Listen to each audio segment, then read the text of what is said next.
What's up, ladies and gentlemen? This is Jordan Kurtz with the comments from the Peanut Gallery podcast, as well as the MMA plug presented by DenverSportsBetting.com on Mile High Sports Radio. Got a special guest joining us here along today, Coach Danny Molina out there at Skywalker 101 Boxing out there in Omaha, Nebraska. How you doing, Coach? I'm doing great, man. I appreciate you having me on. Absolutely, absolutely. The Santana to my JD. That's right. That's right. Now, I don't know how many people out there are, I'm going to truly understand that reference, but for those of you who do, you get extra points in my book. For sure. For sure. We don't fake it. We just take it. Absolutely. Absolutely. The respect. The respect. Yep. But Coach, thank you again so much for taking the time to hop on. It's been kind of a crazy year for everybody out there. So why don't you just real quick let everybody know where they can follow you, where they can follow the gym, all the little updates on the business end. For sure. So we have a pretty heavy social media presence on Facebook and Instagram. It's just Skywalker 101 Boxing. My own personal Instagram is just Coach Danny Molina. And like I said, we're pretty heavy on Facebook and Instagram, so you can give us a follow there. I have a social media guy that puts out all of our fights and all our information and pictures and videos and so on and so on, all the good stuff. So, nice, very nice. Yep. So, Coach, you got a wall full of hardware there behind you. You right in the gym right now? Yeah, actually. So I had the belts out in the gym on the mat and hanging up on the wall on the mat, and I got to a point where I was just like, I noticed a lot of amateurs would stop and just kind of stare at the wall and read the belts and stuff like that, and it kind of hit me like, these belts aren't really what you should be aiming for. Like, they're a small stepping stone in their memories, but that's just all they are.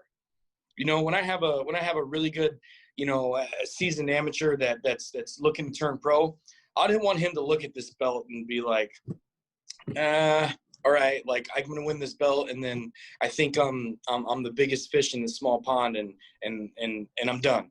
You know what I mean? Like, I don't have to work hard anymore, and this and so. I moved them all to my office, and honestly, it's just to establish dominance when I have new people coming to the gym. So, hey, you got to flex on them a little bit, right? For me, it's just memories now. They mean something, but in the grand scheme of things for training, they really don't. You know what I mean? It's a good like indicator to see where you're at if you're an amateur that's got a belt for a pretty strong regional promotion. But at the end of the day, that's not what you should be aiming for. It really isn't. So.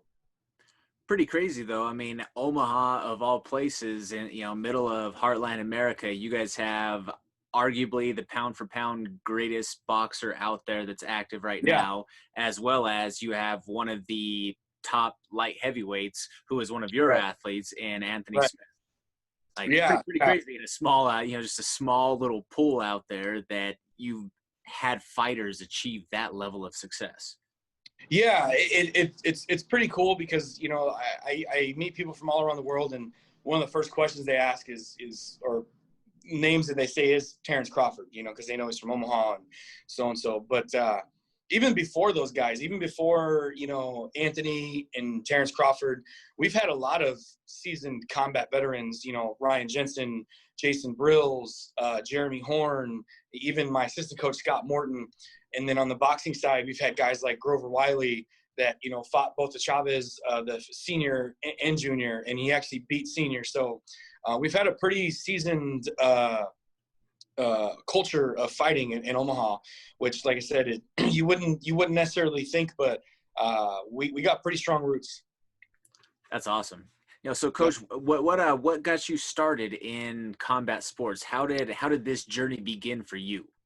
Well, I'll kind of skip forward to like around 2010. I was still training, competing at the time. I was actually still going to school in Lincoln, and I would drive up to Omaha and train at the Offutt Boxing Club and do some training there. And then I found my way over to, back then it was called Elite Performance. Right now it's a different name. But I got in contact with a coach over there because the funding for the gym where I was at was going to go away. So I was kind of looking for a new home, was just kind of looking for a place to keep training and to keep fighting, because I had competed a few times under them. And I met this coach, Jason Glojakis, and he was the owner of Downtown Boxing Club, but he'd also trained at an MMA gym close to where I lived, where I ended up when I moved to Omaha. And I competed for him for a couple years, and then he just didn't want to coach anymore. Coaching's it's not for everybody, and you can easily get burned out. So one day he just was like, hey, I don't want to coach anymore, and I want you to start coach. I was already kind of his assistant coach, holding pads for guys and working with guys, and more so the MMA guys. And the role just kind of fell into my lap. And it was back around like 2010 is when I met, when I started helping guys like Anthony Smith and some of those, older guys that have been training for a long time. Gotcha. Yeah, Now, for sure. When you mentioned you yourself competing, so just for the people out there listening, that was boxing that you did. Did you also fight MMA yourself at all, or just boxing? I trained some Muay Thai with Kurt Panani, but all my competition was strictly boxing. Strictly boxing. Okay. Yeah. Nice. How long did you box for, Coach? Well, I started boxing again from 2008 to 2010. That was pretty much like the bulk of what I was doing. I mean, I did some stuff growing up, but it was, you can't really brag about playing Little League when you play in the major leagues, So I can say like my adult career for those couple years I was competing. Gotcha. Okay. And so you're originally from California, correct? Yeah, originally from Pacoima, California. My parents still live in Southern California. But I moved to Nebraska in 2004 to go to school in Nebraska, and I've never left. I've stayed here.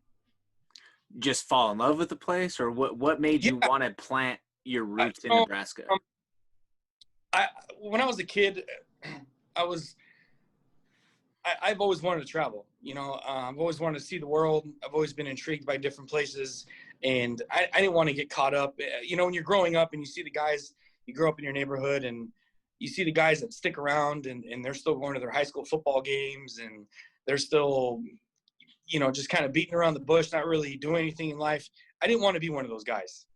I wanted to go to a school that had a lot of culture, go to a place that, like I said, I've never seen before, that I can turn, after college, I can, create a life for myself. So, I really like Nebraska, and a lot of people call me crazy because they're like, you're moving from California to Nebraska, and the weather, and I just, people give me a lot of grief for it, but I'm one of those people.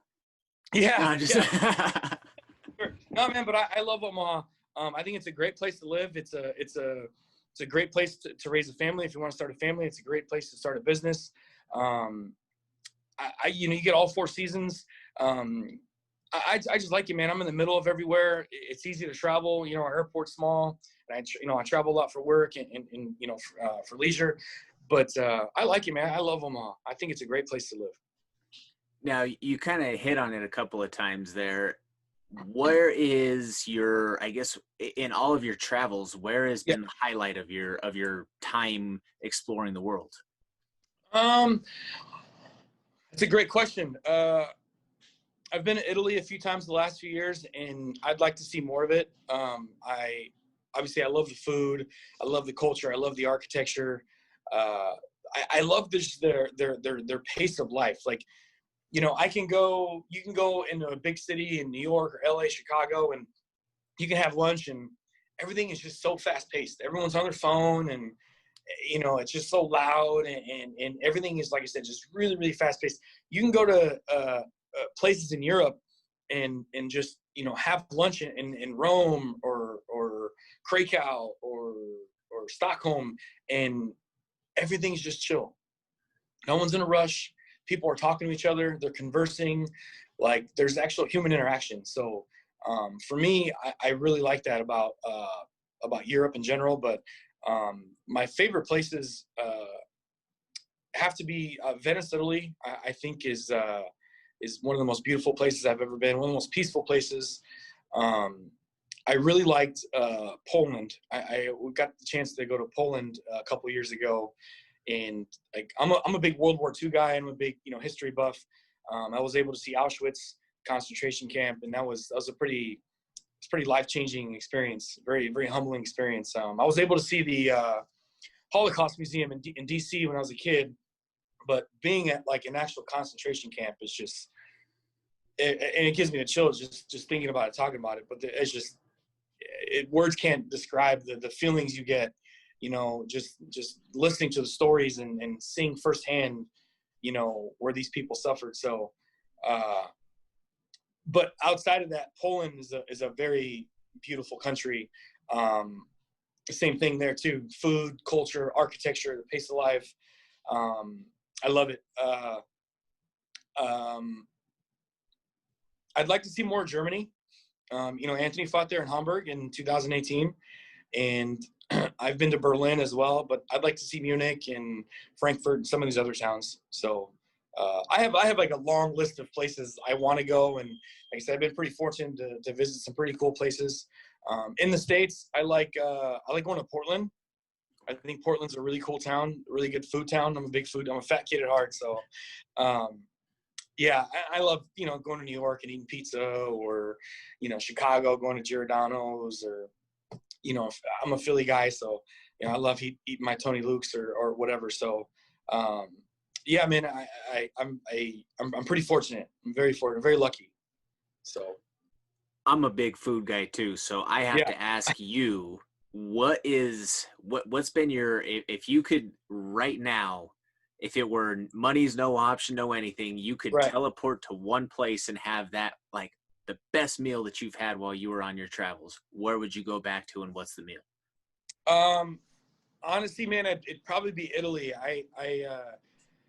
Every place I went to in Italy, especially Venice, was just amazing, incredible. I was in Rome a couple years ago, and my last night in Rome, I needed a place to go eat dinner, and I was staying in a hostel, and I went to go talk to the concierge lady, and I was like, "Hey, I just need a place to eat tonight. You got any recommendations?" And I didn't understand a word she was saying, but she showed me on a map this restaurant to go to, and before I was leaving, the other front desk guy was kind of flagged me down, and he was like, "Hey man, are you going to where she's telling you?" And I said, "Yeah."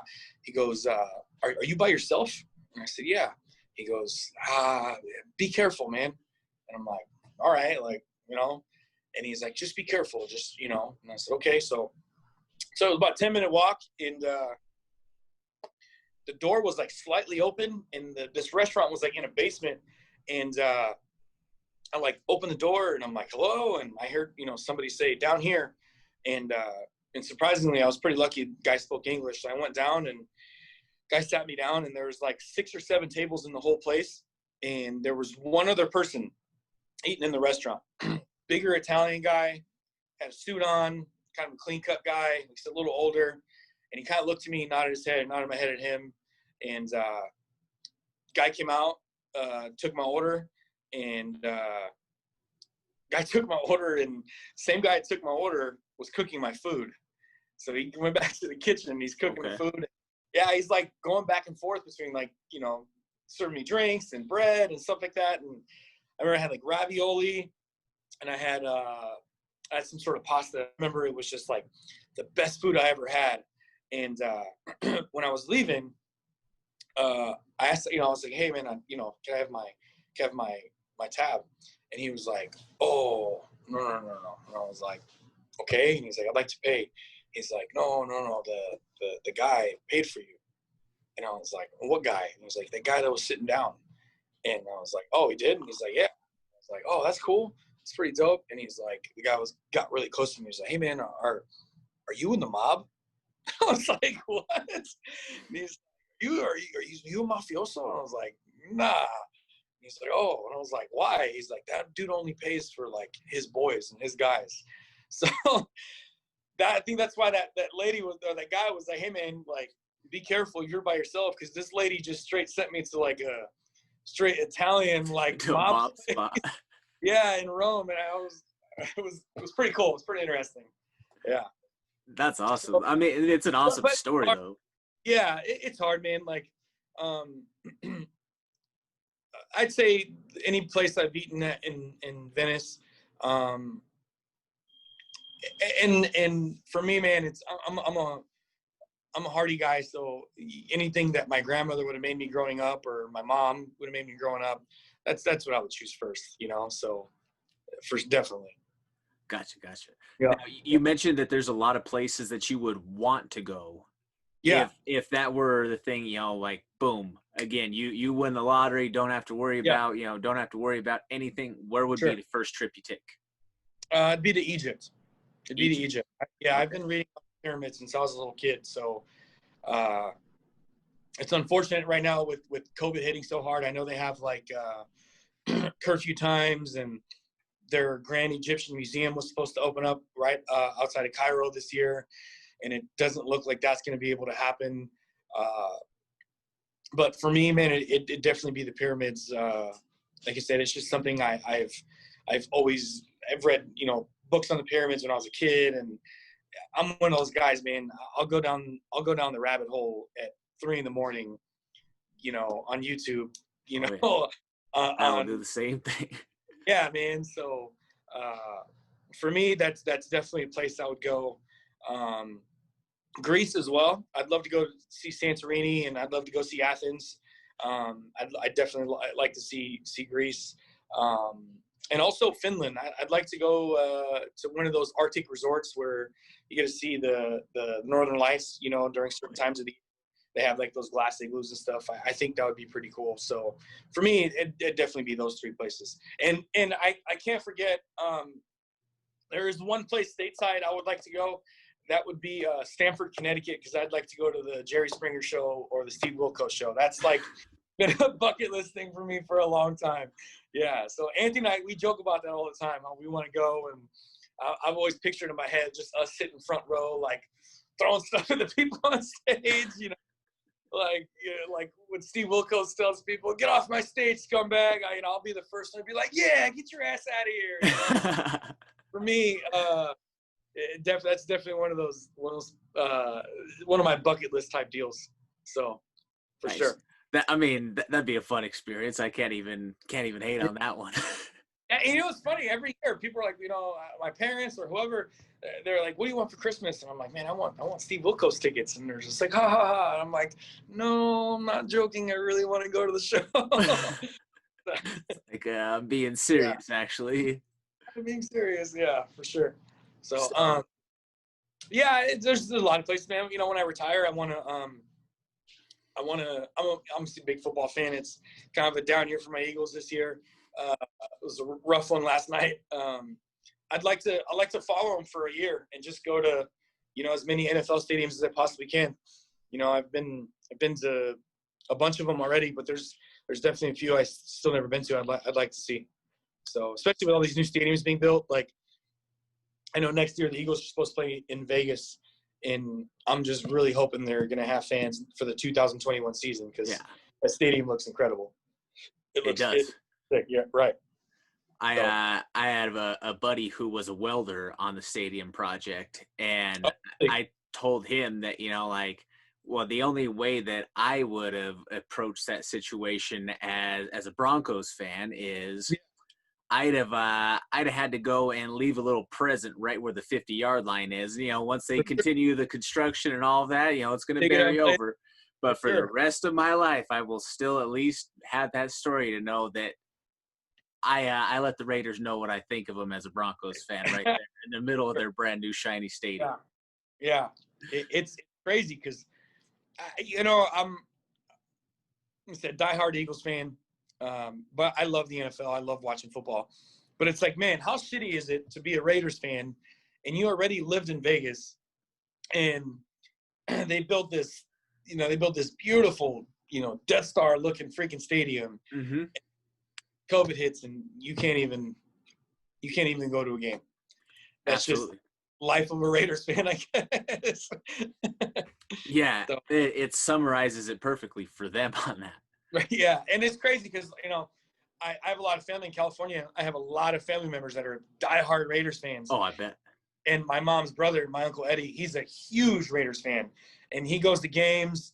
He takes his daughters. He takes his, his whole family. And I was talking to him earlier in the year about it. And he's like, I know, man. He's like, it sucks. And, because if you live in LA, it's a quick 4-hour drive to Vegas, So I thought, man, how cool is that going to be? If you're a Raiders fan that lives in California, it's a quick drive to go to a game and spend the weekend in Vegas. So what's the difference time-wise from where the drive was, like from LA to Oakland? I think, honestly, I don't think there is I think maybe a couple hours more. I think maybe it's like a 6-hour drive from LA to the Bay, but Californians don't like to drive anywhere. They want to fly. Yeah. Okay. People in the Midwest will drive 12 hours and be like, oh, it wasn't that terrible of a drive. People in LA don't want to drive to Vegas. They'd rather, hop on a 45-minute flight. So must be nice, I guess. Yeah. Yeah. My dad's a big Vegas guy, and he's got a bunch of buddies that he goes and sees a few times throughout the year, and, for March Madness and Super Bowl and so on and so on. And he flies. And I'm just like, you understand, by the time you wake up, drive to the airport, get on a plane, take a shuttle from the airport to your hotel, it's the same amount of time if you just drive. So I don't know. It's crazy. Yeah, I feel you there. Let's talk Anthony Smith, 2 Fs. My man. Yeah. Super big one for us this last weekend. I just want to say thanks to a lot of our support system and friends and family all over the world. You see memes out there where it's like, when you lose and it's like a stadium that's empty, and then when you win and you get all the congratulations, the stadium's full. Unfortunately, that's what the sport has kind of come to. So, and it's nice. It's very refreshing to know you have a lot of support system and you have a lot of people looking out for you and watching, watching the team. But, yeah, man, this is a much needed win for him. He did exactly what he was supposed to do. He hit the, head around the nail right in the head, excuse me, when he said, if I'm not doing that to Devin Clark, there's a problem. And it's nothing against Devin. Devin's a hell of a competitor, and he's going to be a threat in the division for a long time. But the skill set that Anthony possesses and how hard he works and where we know he fits with the top, ranked people around the world, yeah, that's what a top 10 fighter in the world should be doing to an unranked guy, getting him out there quick. So, and I'm not saying there's not unranked guys out there that don't deserve to fight people in the top 10. That's not what I'm saying at all. But with a guy like Anthony, we know his skill set. We know how talented he is, and we know how hard he works. And it's definitely a big win for him. So yeah, absolutely. Yeah. I mean, he was dominant. Yeah, and I know he was super excited. He was able to showcase a little bit of wrestling. I know that's a big knock on him. People think he can't wrestle, and it's like he can't. He's just his style, his frame just doesn't allow him to at some points in time in his career. But yeah, he was able to secure the body lock and show his grappling. He's a black belt under Scott Morton, and he's dangerous, man. And a motivated Anthony is a bad man. He's a bad dude. So super excited for him. First fight in a long time that Scotty and I both weren't able to be there. I'm sure as you know, we tested positive for COVID with our pre-departure test for the UFC. So we weren't able to be there, but we were able to talk to him all week and before he fought, and I knew he'd get it done. I knew he'd walk away with the win. Definitely. Now, when is it? How long has it been since you've not been in his corner? Actually, it's a funny story. It goes kind of back to football and the NFL.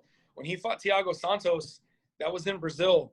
That fight was February 3rd, 2018. The Eagles played in the Super Bowl February 4th, 2018. So when we booked this fight,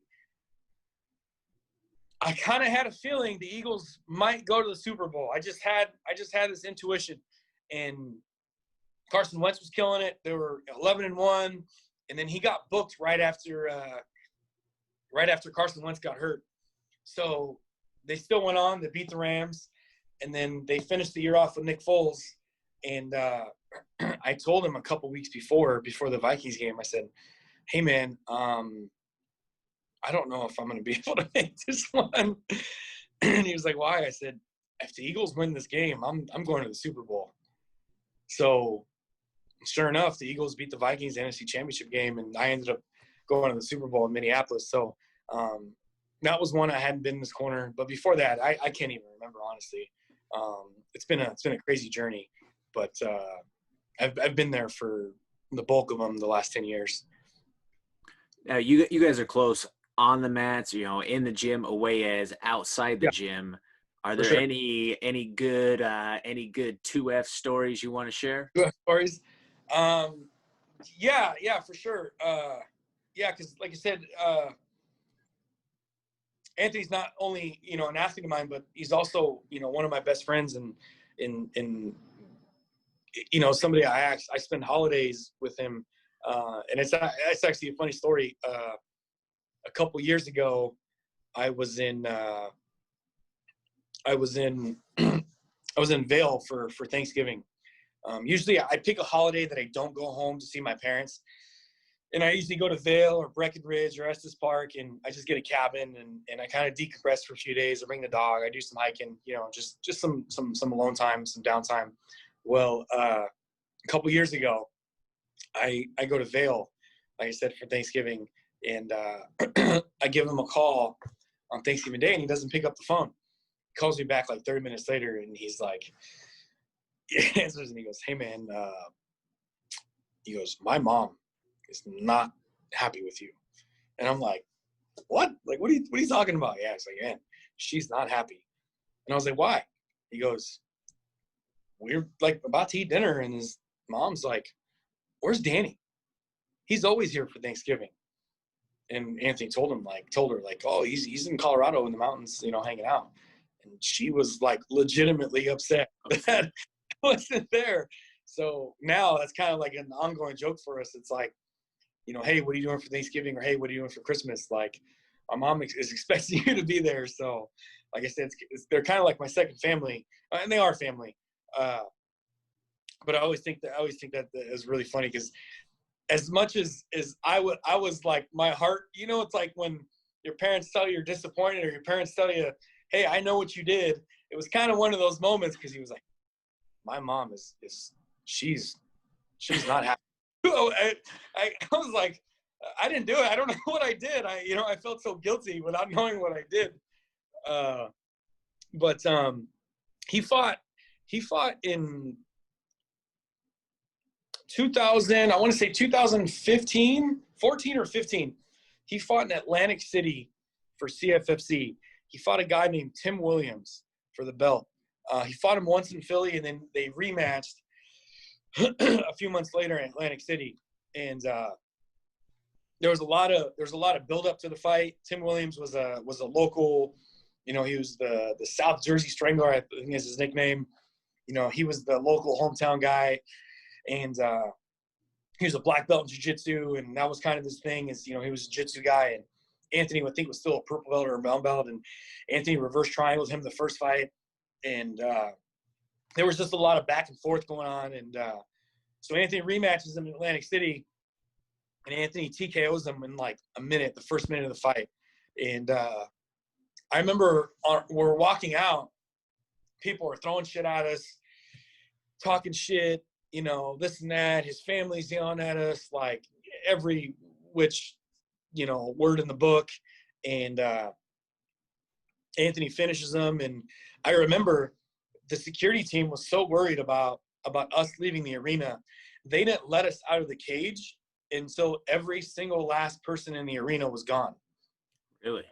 Yeah, because like his family members were like rushing the ring. They were like trying to like go over barricades to attack us and stuff like that. It was a crazy ordeal. So anyways, we go back to the hotel, and, you know, we freshen up, we go down, and they had like this after party thing set up. And you know, you get a lot of local tough guys, and a lot of local people that were at the fights, you know, making their way into these after parties. And I remember these guys were kind of sitting next to us when we were sitting in our little section at the bar. And these guys were looking at Anthony and they were like, "Hey man, what did you fight tonight? What's your name?" And he said, yeah, I fought tonight. You know, Anthony had his belt on and stuff. They're like, "What's your name?" And Anthony goes, "Oh, my name's Tim Williams." And the whole night he had these guys thinking his name was Tim Williams. So the whole night these guys were like, "Hey Tim, what's up, man? You want a beer?" Blah, blah, blah, blah, blah. Like they're introducing him to like all their other buddies. And like, "Yeah, man, this is Tim. He fought tonight. He's the champ, blah, blah, blah, blah, blah." And I'm going along with it. I'm like, "Timmy, what's up, man? You want to drink this?" I'm going along with him the whole night. Everybody in the bar thought he was Tim Williams, the guy he had beat just a few hours before. So we always joke about that. It's always a funny story we like to tell people. So Yeah, that I mean, especially considering what you had to go through just to enjoy the night. Not the worst story to come out of it in the end. You guys had a good night, it sounds like. yeah, and it's funny because the next morning, Anthony has a problem with missing flights. Big problem. And so my job when we go on these fight trips is to make sure when he's going home, his wife is always like, "It's your responsibility to make sure he gets on that plane. Like, you better wake him up. You better make sure he's packed. He has to get home." So the next morning, we're like an hour. We're in Atlantic City. We're leaving from Philadelphia. That's like an hour drive, and it's like maybe 2 hours before our flight's gonna leave, and he's not packed. He's still sleeping, and I'm like, "Anthony, wake up, get up now." And he's like, you can tell he's getting irritated, doesn't want to wake up, and he's like, he doesn't want to wake up, and he's like, "No, leave me alone. Like, get out of here. If you want to go home, you go home." And I'm like, "Anthony, if you don't get up and start packing, your wife's going to kill me and she's going to kill you. So you have to make sure you get your ass up." So I'm like putting his stuff in a suit, not folding anything. I'm just stuffing his suitcase. And he like is adamant about not waking up. I'm like, "Anthony, get up right now." And he's like threatening me. He's saying, "Listen, if you fucking tell me to get up one more time, I'm going to get up and throw you through the goddamn window." So I get in his face and I'm like, "Get up right now." Running around the hotel room and he's freaking out. He's like, "I don't give a shit. I'm not getting up. I have food vouchers for the rest of the day. I'll stay in Atlantic City the whole day, this and that." So he finally reasons with me, and we finally like get in a cab and we make our way down to the airport, and we barely make our flight. And I remember we're sitting on our plane and he's just staring at me and he's just fuming. Because I just have this smirk on my face. I'm looking at him and I know he's upset with me. And he's like, "I fucking hate you in the morning." He's like, "Don't you ever talk to me in the morning ever again." So the other day, he fights Saturday night. Sunday, he calls me around noon, and I'm like, "What's up?" And he's like, "Michaela's mad at you." And again, I'm like, "What did I do this time?" Yeah. He goes, "I missed my flight this morning." I'm like, "Are you fucking kidding me? Are you kidding me?" He goes, "Yeah, bro." He's like, "The one time you're not here, I missed my damn flight." So Oh my God. he ended up getting home like an hour than he was originally supposed to. But yeah, it's always it's never a dull moment when we travel and go places, you know. So, and then we have Scotty, my his jiu-jitsu coach, he's just a fucking riot to travel with, because Scotty likes Scotty's things, and that's it. You know what I mean? He don't want to eat new food. He wants just to play on his video games or be on his computer and eat his McDonald's, and he doesn't sit well with foreign food, or he doesn't try to indulge in culture when we travel. So it's quite funny when we go places. We're always trying to, especially Anthony's always trying to get him to eat new food, or go do different things. And yeah, it's a riot. Oh, I'm sure. It sounds like my old man at times. Just he likes what he likes. Every now and then you may get a different dish sprinkled in, but it has to be very, very carefully coerced. For sure. For sure. We fought in Germany, we stayed at this Radisson, and next to the hotel, there was a train station. And inside the train station was open 24 hours. So there's trains going, in and out. And Hamburg is like a big hub. It's one of the biggest like sea portals in Europe, I believe. And so they're constantly getting people in and filtered in and out. But inside the train station, there was a McDonald's. And I remember when we got to the hotel and we asked the people at the front desk, like, hey, is there any, local food? And the lady's like, yeah, there's a McDonald's inside the train station and it's open 24 hours. This man's eyes lit up like I've never seen before. Then he goes to grab food and he comes back and he just has the biggest grin on his face. And I'm like, what's up? He goes, do you know they serve the McRib here all year long? Oh my God. What are you doing, man? Come on. We're in one of the most like beautiful cities in all of Europe, and you're here excited about a McRib. Like that's got for you, man. That's classic. I mean, oh yeah, that's a story that you could tell for all the way until the end with him. You know what I mean? Oh yeah, 100%. Yeah. So yeah. Now, Coach, I want to ask you this because we both have a baseball background. Yeah. How did, as a business owner and then as it translates into being a coach within the fight game, baseball is a game where you have to have a short-term memory and you got to have bulletproof confidence to be able to stay successful or to have a sustained level of success. Do you think that background has been able to translate into, other facets of your life? Yeah, I think so. And not necessarily the business side. It more so the training side and the mindset of things. I look at, obviously this is an individual sport, but you have so many things in MMA that you have so many areas you have to cover. You have to know how to box. You have to know how to how to throw leg kicks. You got to know how to train Muay Thai. You got to know how to wrestle. You got to know, Brazilian Jiu-Jitsu, and then you got to find your it factor in between to transition all those things together. So even though this is an individual sport, when we're on the training mat, we're bringing it all together. So like, you have a baseball practice, you got pitchers doing one thing, you got catchers doing, with the catchers doing another, and you have, people taking batting practice, you got people taking, the reps on the field and so on and so on. So when you're an MMA fighter, you have to be the pitcher, you have to be the catcher, you got to be the center fielder. You got to do all those, all those assets within the game. So I kind of take that approach when it comes to training to MMA. It's like, even though this is, MMA is just a sport, you have to be the pitcher. You have to be, throwing bullpen. You have to be getting batting practice in. You have to be doing soft side. You have to be doing all these things in order to succeed. So I find myself translating that, over from baseball to MMA. And one of the other things that helps me tremendously, and I hope other coaches can use this too, but I had a coach in high school that used to say, you never be satisfied and always know your next step. Always know your next move.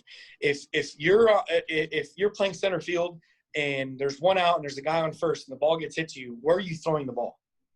You know what I mean? You always know your next step. And think about it ahead of time. So I think about that approach when it comes to fighting. If you're a striker and you're fighting a wrestler and you starch the wrestler and he drops on the floor, know your next step. Are you going to pounce on him and let him get his legs back and hold position real tight? Or are you going to step back and be like, no, get your ass up? You know what I mean? Like, know your next step. So, when you're hitting a grappling transition, do you know to keep your hips in? Do you know to hit this angle? So always knowing your next step is something I preach a lot when it comes to training and fighting and coaching. So there's definitely some things I brought over from baseball into coaching that have helped me tremendously, for sure. That's for sure. And the camaraderie, man, like, you know, when you're on a baseball team and you're going different places, you know, all around the country, you know, playing, it's fun, man. There's nothing else like it. So having that team bond is super important, because I've been on baseball teams that didn't have a lot of talent, but when you guys come together as one, it's so powerful what you can accomplish. Same thing here. When you got a kid that's fighting, that maybe fighting an all-American wrestler, that no, he doesn't have the credentials as his opponent, but he's got his teammates saying, no, listen, motherfucker, like, you train with Anthony Smith, you got Blaine Richards in the room, you got Josh Anderson, you got all these killers in the room. Like, this guy's not going to bring what those guys bring. You'd be surprised what that does to an athlete's psyche, and how they're able to persevere and push through fights that maybe they weren't supposed to win. So just that team bond and camaraderie really translates over well from team sports, not just baseball, but from football, basketball, over to the MMA world for sure. Because now it's all about teams. Mm-hmm. And it's like, look at Factory X. They're a strong team, and guys are getting better simply because they got Yusuf Zalal, they got Brandon Royval, they got, you know, Cody Brunt, they got all these great names next to them, you know. So very rarely are these guys flying solo now. Everything's the team. You know, you got Rufus, you got AKA, you got American Top Team, you got Factory X, you know, you got MMA Masters, you got these great teams from all around the world, and a lot of their success is because that team camaraderie. You know what I mean? They see other guys succeeding, they see other guys thriving. Guys pick up on little variables and little tendencies that some high level guys do, and they start doing that, adding that to their game, and all of a sudden they're making a noise for, you know, they're making a name for themselves in the sport. So yeah, man, it's all about, you know, like, I know James Krause preaches all the time, but it's, you know, I don't have a style. I just take the best style from everybody else and I kind of bring it together. You know, it's kind of the same thing I like to do as well. Definitely. Well, one thing I think that you know, we can both speak to is kind of the way that from baseball, you know, you call it that dugout mentality, or you know, from other sports, the locker room mentality, and just that time you mentioned, you know, with the boys, where you're traveling all around, you know, you're stacked 15 people deep in a 12 passenger van, you've got gear loaded up, everybody stinks, you're throwing down drive-through food on these long road trips, and you're always constantly roasting and busting each other's balls.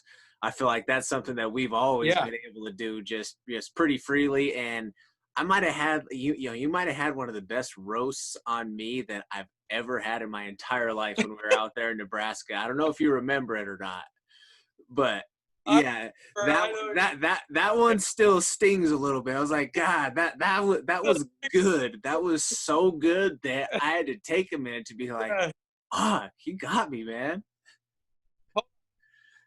For anybody that all three people that end up watching this later on, my man we're in North Platte, Nebraska. It's a small town, but they actually MCF puts on a really good show. Shout out to my guy Russ Jones. It's the morning of the fight. I think it's morning of the fight, or the next day, or the day after the fights, whatever it was. I see my man Jordan walk out, and Jordan, you got long hair. You got, you know, he's got a bed full of hair. I see him in the hotel lobby, and he's got a wife beater on, and his hair's down, and he's just walking through like you know, like he's the toughest dude on the yard. And I remember looking at him, and I'm like, man, why does he look like Nicolas Cage in Con Air, when like the plane's exploding in the background and he just walked off killing the bad guy? Oh, that was hilarious. Yeah. Oh yeah, that was the morning of the fights. Yeah, we went to the shakeout at that gym, and when you told it in front of everybody, oh man, then everybody piled on. They let me have it. But that's what it's about, man. You know what I'm saying? That's what it's about. It's about having, you know, that's the, you know, you talk to a lot of coaches, high level coaches. A lot of guys are going to tell you the same thing. A lot of coaches are going to tell you the same thing. You know, you're going to enjoy the journey. You're going to need consistency, sacrifice, all that mumbo jumbo stuff. But one of the best things about this sport is the memories you make.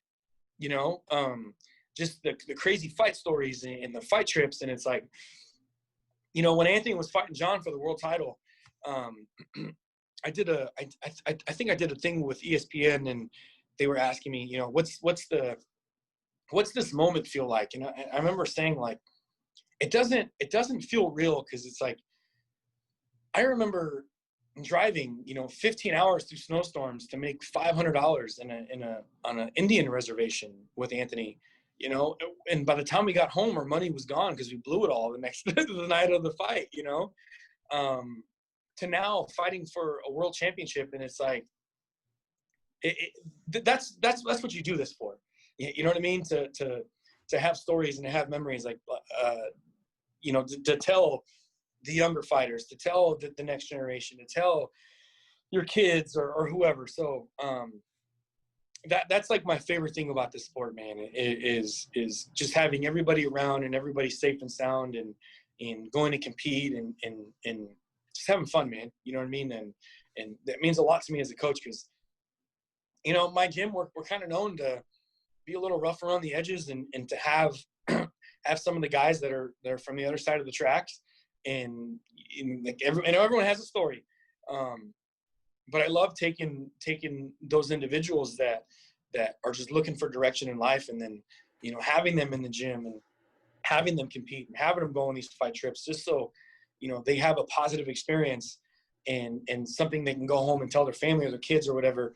And instead of, you know, out running the streets or doing whatever, man, you know. So having really good positive memories instead of, you know, like I said, out running the streets, you know, being an knucklehead, because, you know, it happens way too often.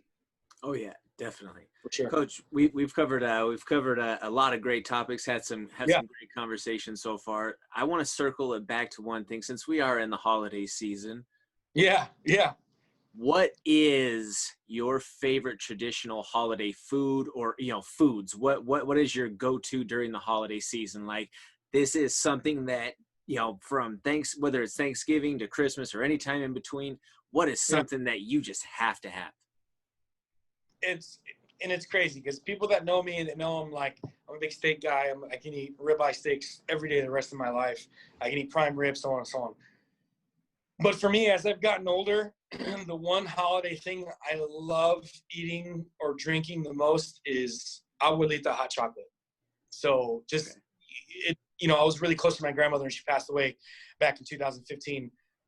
But anytime Christmas was coming, she was always warming up milk and making, you know, abuelita hot chocolate. So as I've gotten older, I find myself, you know, it's December, I'll be at the grocery store, and I'll go to the Hispanic food section, and that's what I'm grabbing, you know. So it hits home for me. I love it. You know, I can, like I said, I can drink it every night in December if I wanted to. Yeah, man, that's pretty much it, man. I eat good, you know, in the holidays. But like I said, I'm a big steak and potatoes guy right around this time of year, you know. So Nice. but it's definitely the hot chocolate for me. So doesn't make me sound too manly, but I'm okay with it. No, I mean, hey, everybody's got their own favorites in that way. I feel like everyone kind of, you know, has their own sort of holiday traditions as it comes to like food and all of that. Like, you know, Yeah. me coming from where I do, it's a weird little blend of like multiple or a few different things. You know, like I gotta have mashed potatoes with green chili. Yeah, Like, what's up with that? You got to tell me about that, because I've heard is that like a Colorado thing? yeah, it's more so like a Southern Colorado thing, Okay. where green chili is, you know, green chili is king in Southern Colorado. Pueblo green chilies are like the top dog as far as the actual peppers. But then like the way that when you've been out to Colorado, you've had green chili, correct? Like Have you ever had it from like a Mexican green restaurant? chili, Like the actual, like the almost like stew or soup, sort of like poured over like Mexican food. yeah. Yeah, Yeah. so it's that, but instead of you know mashed potatoes and gravy, it's mashed potatoes with green chili. Really? Oh my man, I Right. Yeah, yeah. promise you, Do you have it with promise you. gravy or just the green chili? What's that? Say that again. Do you have No, it with Gravy or just the green chili? Just the green chili, no gravy. Yeah, Really? the green chili takes the substitute for the gravy. Wow. I'll have to try that. Yeah, I like hot food. I'm a chili guy, so it's definitely something, like, well, in Nebraska in the wintertime, this is a weird combination, but chili and cinnamon rolls is a thing out here. And I really. like the weirdest thing. Yeah. So we have Runza out here. Runza is just a Nebraska only, fast food spot. Hmm. But I think I was like maybe a sophomore in college or something, but I drove by Runza and they had a one of their signs up that said chili and cinnamon rolls is back. And I remember thinking like individually it's back, or are people eating this together? Yeah. And I remember I circled around and I saw on the glass decal, it was literally a picture of a little bowl of chili with a cinnamon roll next to it. And I remember the girl I was dating at the time on the call. I said, "Is that like a thing?" And she said, "You never had that?" And I'm like, "No one's ever had that." And now I love it. Like I think it's fucking fantastic. It's just Okay. the blend of like sweet and spicy, Yeah, I think yeah, that's yeah. what I'm going for. Like chicken and waffles or any one of those combinations. But yeah, it's not bad. It's actually a pretty good combination. So Interesting. I would yeah, have never in a million years, if you would have like shown right, me a variety of options out there, that what do you think are actual combinations sold at establishments? I don't think that I would have ever put those two together. right. Well, it's crazy because like, I mean, who would put Wendy's French fries in a Frosty? No, exactly. Being like, who's the guy that thought of that? Like, yeah. So it's crazy. Yeah, Are you a yeah. tamale guy on Christmas or not so much? Oh, what? Tamales? No, No, no, no, not a non-tamale guy. Oh no, man, that's no. another big thing back home too. For me, it's more Thanksgiving. Gotcha. So Okay. yeah, that's when it starts. But for Christmas, I usually like prime rib, or like I said, making me a tomahawk steak or something. Um, but I'm more of a tamale guy right around Thanksgiving. So yeah, Gotcha. and I think more so is because they're gone by the time Christmas comes. They're gone by the time Christmas comes.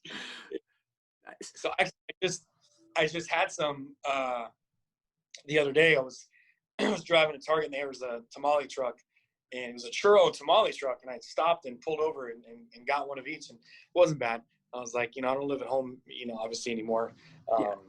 So I don't really have access to stuff like that. But I like I said, I do like tamales, but not necessarily for Christmas. It's more, like I said, more of a Thanksgiving guy. Yeah, Gotcha. that's Gotcha. just Gotcha. it's when we start. You know, it's right around Thanksgiving is when they start making them. That's So understandable there. yeah, yeah. But So, I'll have to try with some green chili though. That does sound fire. oh man, like Yeah, I promise you, you have mashed potatoes with green chili, you will never look at mashed potatoes the same. really. Like it is that good. Yeah, yeah, Yeah, that like I say, it's more so it's a staple sort of thing. Southern Colorado, back yeah, where I'm originally from. Even like I lived in Fort Collins in northern Colorado for a decade, and they don't know good green chili up there. Like, coach, I yeah. promise you, you take any little like hole in the wall Mexican food joint from down in Pueblo and put it up north in Fort Collins, and they would crush. Would crush it. Yeah, They yeah, would yeah. absolutely crush, just because there's no competition in the market. Like there's places that have it, but is it really that good? Right. No, How especially when you come from it. how far is Pueblo from Colorado Springs? Pueblo from Colorado Springs is roughly, if you're talking South Springs, about 35 minutes. Oh, that's not bad. Yeah, no, not bad at all. Just Yeah, it's all a straight shot, straight down I-25. Honestly, I yeah. mean it's pretty free drive from Springs all the way It's a dope down to drive. Pueblo. I like that drive from Denver to Colorado Springs. Yeah. Like Castle Rock, it's a pretty little nice town. But just to drive, it's a really pretty drive. So Oh yeah, I've actually definitely. never been to Pueblo, but I've been to like south of Colorado and like outskirts of it, Colorado Springs, and it gets a little rough around there. I was pretty surprised. Oh yeah. Right. Yeah. Yeah. Yeah, Southern Springs, Pueblo, I mean, they definitely have their rough spots. I'm pretty sure there were 2 separate homicides for the couple of days while I was down for Thanksgiving visiting my folks. So it's Yeah. not the safest of places depending on what part of town you're in, but it's Right. home. It always Yeah. has Yeah. a little And place. it's funny because a lot of people tell me like, yeah, Pueblo's rough, and I'm like, at first I'd never heard of it, and then started talking to more people about it. I'm like, yeah, man, that was a pretty rough town, and I would never think that a small little southern Colorado town was rough like that. But then again, there's places in Nebraska that you would never think are rough, but they're infested with a lot of criminal activity and so on and so on. So you just never Big know. time. Yeah, for sure. One thing with Pueblo that I've always maintained, I mean, just in kind of having always somewhat of a street connection to the inside's always run the outside, and the prisons are all just a half an hour away up there in Canyon City and in Florence. The federal prison is about 25 minutes away up in Florence, and then all the state prisons are in Canyon City. That's Max Prison, right? Yep. I've heard about that place. That place is crazy. Yeah, I went down time, and they were talking about how like the Unabomber and the Boston bomb, all these crazy like high profile. One of the 9/11 guys is in there, and I've read about it. The place is pretty insane.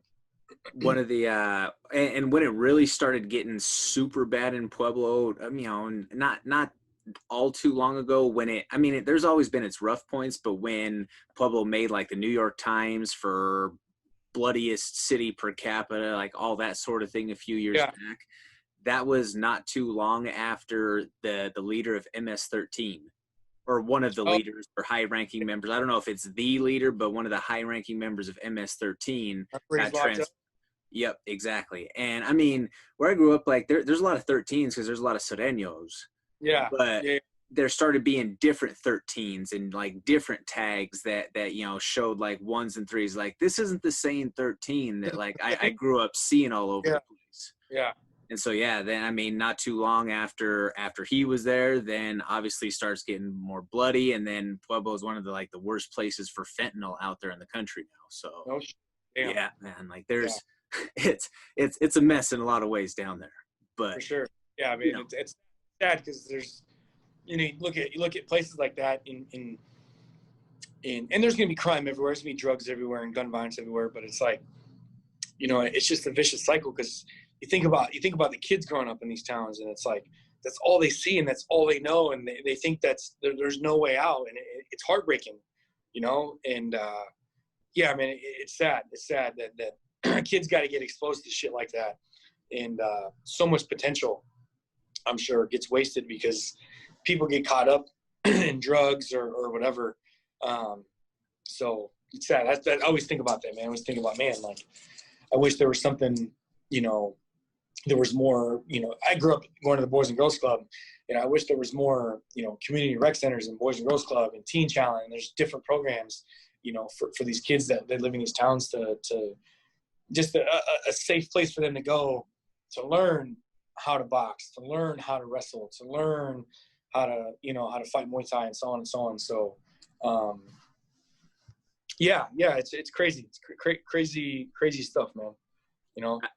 Absolutely, Sure. So, Coach, any last words that you want to get out there? Thoughts, friends, supporters, family, fans, anybody out there?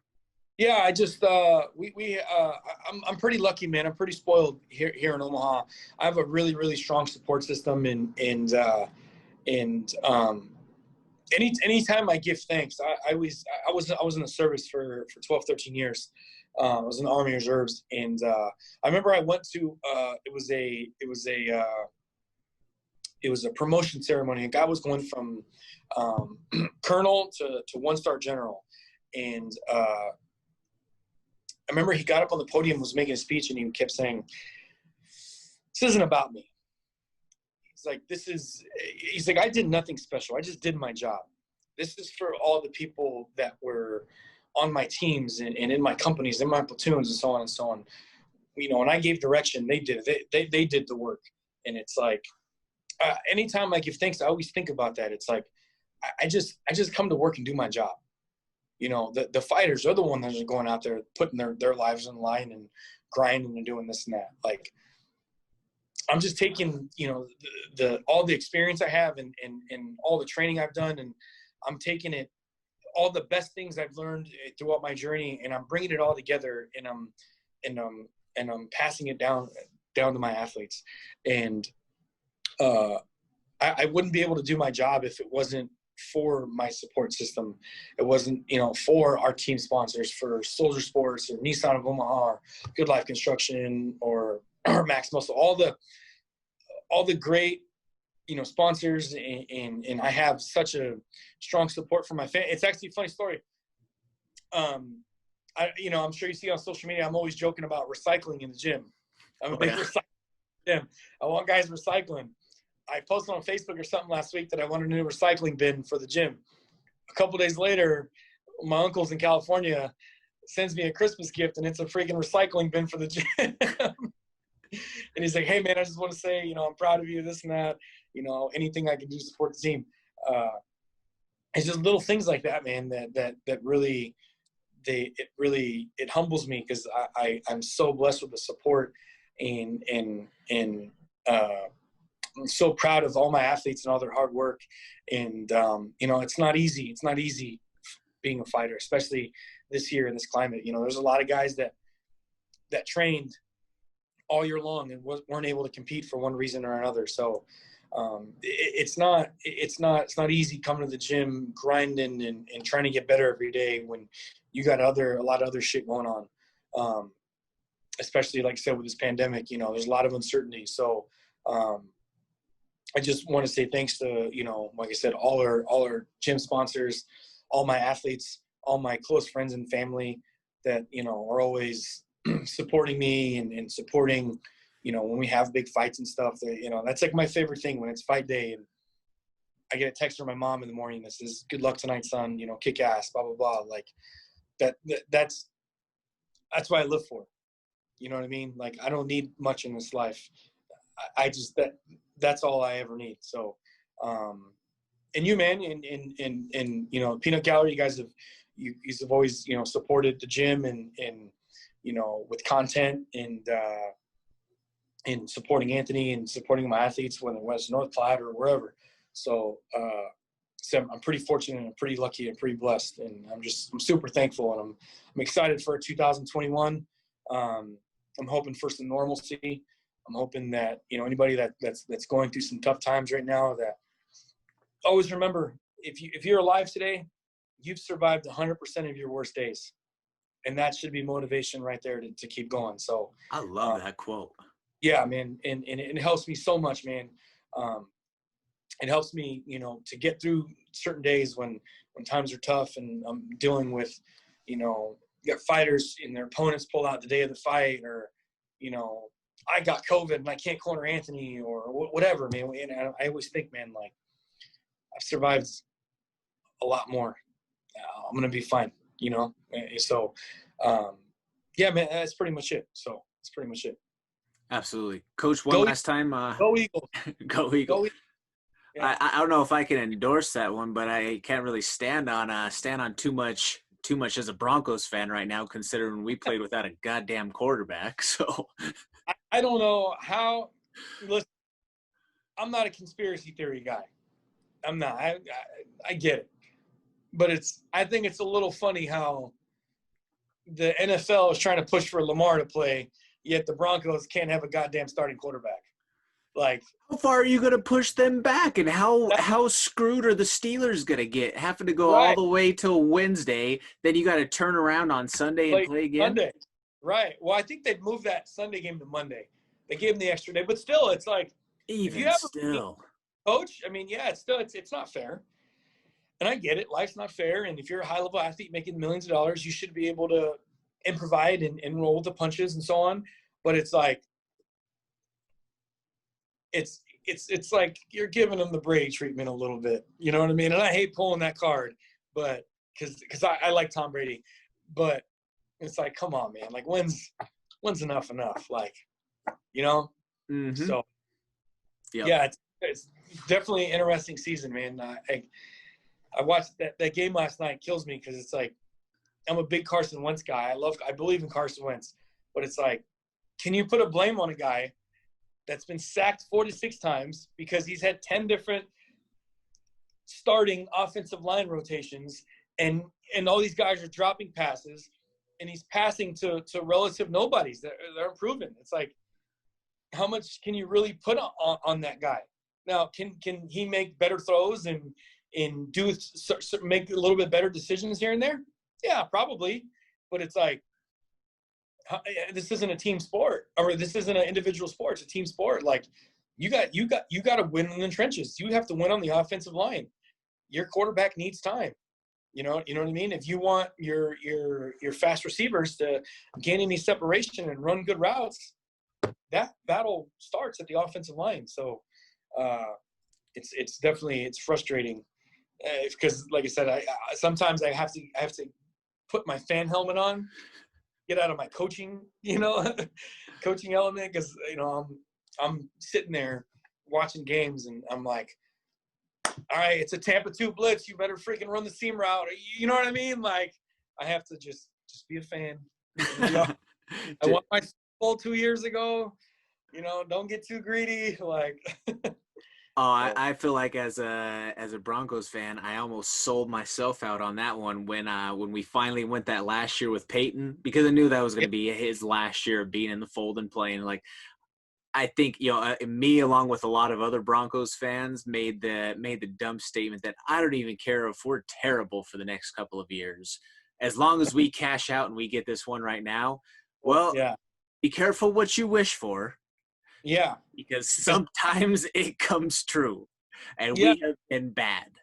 Right. It's because Peyton didn't play great that year, and the defense won you that Super Bowl that year. Defense in Peyton's brain. And Peyton, right, and because you got to think, defenses will play differently against certain quarterbacks. You know what I mean? And that's where you get a guy like Peyton, doesn't have to play great, but he can manage a game and keep the ball in a position where you're winning field position battles, you're winning time of possession, you're winning the balance of the run pass game. So it's crazy how, like, you can get look at Brady. He's not having a year like Russell or Aaron Rodgers, but yet Tampa Bay's got a winning record. Mm-hmm. And they're going to compete maybe for a wild card spot. And they're going to make it to the playoffs. So yeah, man, it's interesting. I can talk football all day, man. I'm a big football guy. So I just hope we're able to finish the year out and they're able to tackle COVID, and we're able to have fans in the stadiums next year. Because like I said, that's one of the things I like to do the most is go to football games. So definitely. You know what? None of those other quarterbacks or none of those other guys had to have happen. They were never put in a situation where you had a guy who was a practice squad wide receiver signee. You never asked him to drop back multiple times and huck the ball down the field. Yeah, right, exactly. And it's like that poor kid was put in an unwinnable position. Right, and it's shitty, and and it's like you're playing the Saints, one of the hottest teams in the NFC. You're not playing the Lions at home. You're not playing, you know what I mean? Right. It's kind of shitty, but good for that kid for stepping up, though, man. You have to know, I don't know if I'm going to win this game.